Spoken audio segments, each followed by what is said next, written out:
gracias a Dios que es viernes, por suerte.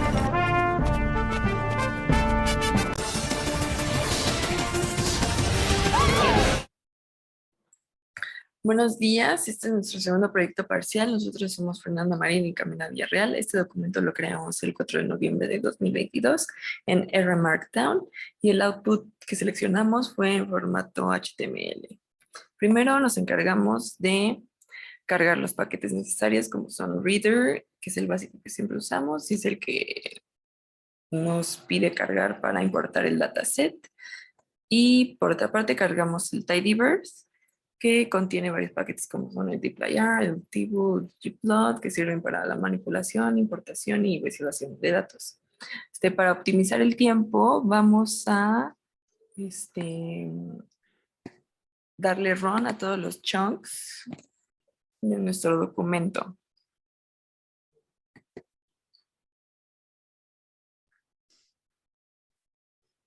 Bueno, voy a comenzar a explicar la exploración de datos, que es nuestra primer pestaña, donde nos piden determinar qué tan grande es el conjunto de datos y cuántas filas y columnas hay en el table. Para esto utilizamos la función glimpse, que nos sirve para dar un vistazo a nuestro data frame, y en una sola función como esta podemos ver detalles como los recuentos de columnas, el tipo de datos de cada columna, y para confirmar esto también usamos las funciones en row y en call, con las cuales podemos conocer el número de filas y columnas.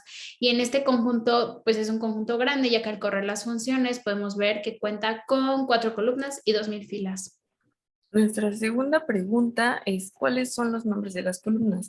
Para ello utilizamos la función callNames, la cual nos devuelve los nombres de las columnas, las cuales son book, review, state y price, que se pueden ver acá en esta parte.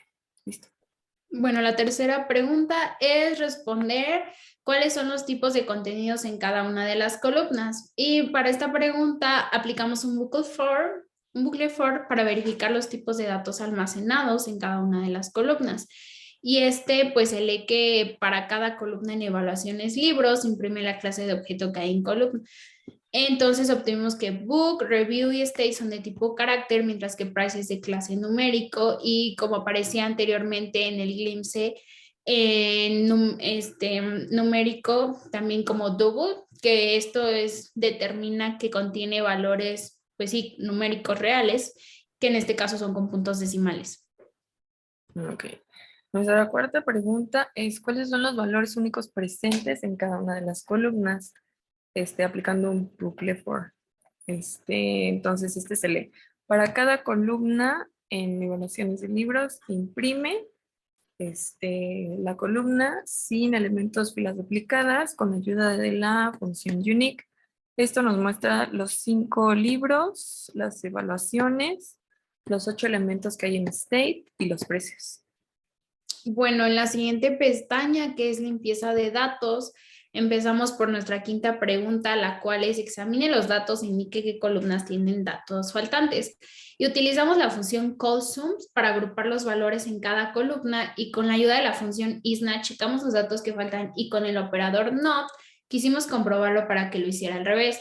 Y en este caso nos dio el resultado de que son 206 los datos faltantes y solo tenemos 1794 datos en la columna de review. Nuestra sexta pregunta nos dice que creemos un nuevo table que no contenga las filas con datos faltantes. Para ello, llamamos a nuestro nuevo table evaluación without datos faltantes. Utilizamos la función select,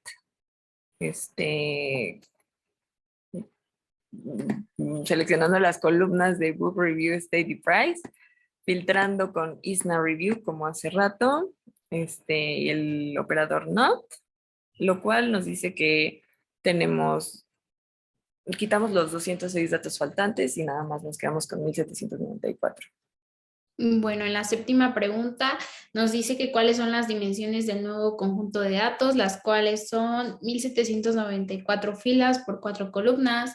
Nos dice que cuántos datos fueron eliminados 206 datos, y si consideramos que eliminar esa cantidad de datos afectará los resultados de cualquier cálculo que se determine haciendo, y nosotras concluimos que consideramos que no afectaría en lo general porque estamos eliminando datos inexistentes en review, pero sí se eliminan datos que existen en el precio, por lo que afectaría ahí.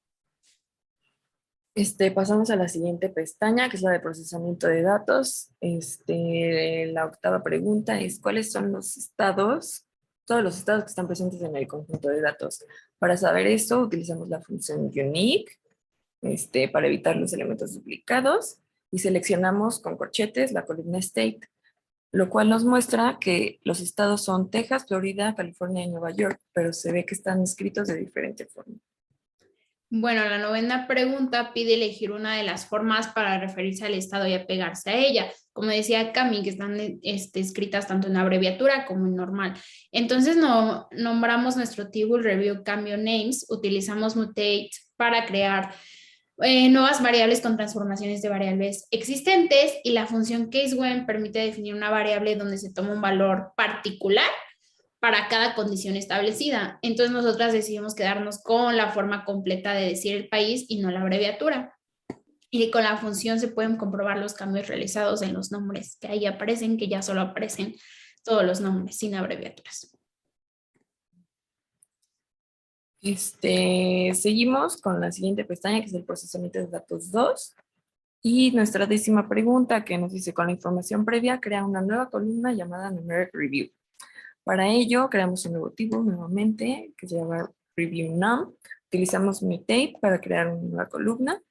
El case when, para generar estos nuevos valores en función de las condiciones que nos decían en el proyecto. O sea, para cada review había una puntuación. En este caso, excelente es la de 5, siendo la mayor, y poor 1. Utilizamos view para ver los cambios. Y aquí podemos ver que para excellent tenemos 5 y para fair 2. La onceava pregunta dice que también sería útil tener otra columna que nos ayude a decidir si una puntuación es alta o no, por lo que pide crear una nueva columna llamada is high review, que indique true si numeric review es 4 o superior y false en caso contrario.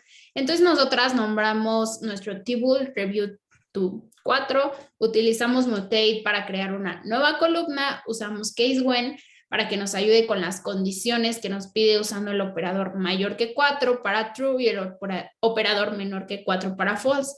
Y con view vemos que hay una nueva columna que muestra true para las puntuaciones con 5 y 4 y false para las de 1, 2 y 3.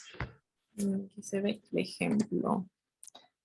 Bueno, y ya por último, nuestra última pestaña, la de análisis de datos, nos pide crear una lista con las principales preguntas. Para ello, antes de eso, utilizamos varios chunks. El primero, utilizamos unique para poder organizar los estados en ese orden para los próximos chunks. Decidimos filtrar con la función filter los datos de los estados, agrupando con group by, seleccionando libro y precio, obteniendo un resumen total en total count de ventas y los precios correspondientes a cada libro en cada estado, en orden descendente con ayuda de la función arrange. Bueno, aquí podemos ver el primero, que es Texas, y podemos observar que Secrets of Error for Advanced Students es el libro con menor ventas a un precio promedio de $50. El libro con mayor ventas es Fundamentals of Error for Beginners a un precio promedio de $40. Nos pasamos al de Nueva York y en este podemos concluir que el libro con menores ventas es Error for Dummies a un precio promedio de $16 y el libro con mayor ventas es Secrets of Error for Advanced Students con un precio promedio de $50. Nos pasamos a Florida y el libro que menos se vendió fue Fundamentals of Error for Beginners con un precio promedio de $40 y el que más se vendió fue Secrets con un precio promedio de $50. Y por último tenemos California, y en California el libro que menos se vendió fue Top 10 a un precio promedio de $30 y el que más se vendió fue Air for Dummies a un precio promedio de $16. Listo. Ahora bien, nosotras decidimos hacer una suma total de la venta de los libros para saber cuál libro había sido el menos vendido. Y como resultado obtuvimos que Air Made Easy, con 352 ventas totales, fue el libro menos vendido y el de Fundamentals for Beginners el más vendido. Y por otra parte decidimos hacer una suma total de ventas por estado, donde obtuvimos que Nueva York es el estado donde existe mayor registro de ventas con 484 ventas totales. Bueno, gracias a ese análisis de datos que hicimos anteriormente, podemos crear nuestra lista, en la cual voy a leer cada pregunta. La primera pregunta es, ¿qué libro le ha generado las menores ventas en relación volumen y valor monetario? Nosotras decidimos que la respuesta correcta sería el Are Made Easy, ya que tiene menores ventas con su relación de precio y volumen de ventas. Si nada más seleccionáramos las ventas monetarias, sería el de Tommy's. ¿En qué ciudad se ha vendido mejor cada uno de los libros? Bueno, en Texas tenemos que el de Fundamentals, en Nueva York el de Secrets, en Florida también el de Secrets y en California el de Tommy's. Y aquí nos dicen que la empresa está por lanzar el nuevo libro de programación y nos preguntan en qué ciudad le convendría hacer esta promoción. Nosotros contestamos que la mejor ciudad sería la de Nueva York, ya que presenta mayores ventas totales a comparación de las demás ciudades. Entonces, eso es todo. Le vamos a dar NIT a nuestro proyecto. Y lo vamos a recopilar en HTML para que nos arroje los datos finales.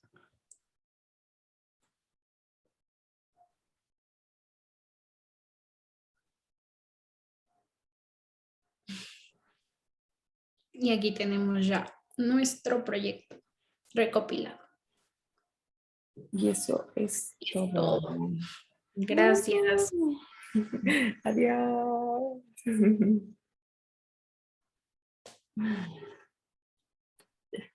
Oh my God, oh my God.